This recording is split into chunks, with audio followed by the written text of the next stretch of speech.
आज होती आमची इंडस्ट्रियल व्हिजिट. तर नमस्कार मित्रांनो, जय श्रीराम. स्वागत तुमचं माझ्या नवीन एका ब्लॉगमध्ये. पहिलंच लेक्चर करून आम्ही जेवणासाठी गेलो होतो हॉस्टेलला. इडली, पराठे, खिचडी. आणि हम हॉस्टेल वालों के पोहे बिरयानी खाओ. हे हॉस्टेल वाले की पोहे. पोहा. पेटपूजा करून आम्ही सगळे निघालो होतो बसकडे. धिंगाण मस्ती गाणी म्हणत म्हणत आम्ही तिथे पोहोचलो होतो. तर तिथे कुठं मसे ॲडव्हेंचर महाराष्ट्र एक्सपो 2026 या इंडस्ट्रियल एक्सपो व्हिजिट कराय. तर आतमध्ये गेल्यावर एक छोटासा सेमिनार झाला. लगेच आम्ही बाहेर एक्झिबिशनच्या साईडला आलो. आम्हाला भेटला आमच्या कॉलेजचा तिथे एक सिनियर दादा.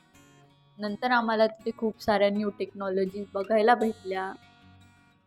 आणि पॅनल तुमचे इलेक्ट्रिकल इंजिनिअरिंगचे एक्सपेरिमेंट्स होतात ना, तर त्यांना तुम्हाला सगळ्या गोष्टी वेगवेगळ्या कनेक्ट कराव्या लागतात ना. ॲमीटर आणा, व्होल्टमीटर आणा, हे A1ला द्या, हे A2ला द्या. मग ते त्याच्यामध्ये चुका होण्याचे चान्सेस खूप जास्त असतात. हे इन्स्ट्रक्शन सेट सहित खूप चांगले असे पॅनल बनवलेले. या दोन्ही पण मॅम आम्हाला फर्स्ट इयरला शिकवायला होतं. तर मित्रांनो, आजचा ब्लॉग आवडला असेल तर लाईक, शेअर आणि फॉलो करायला विसरू नका.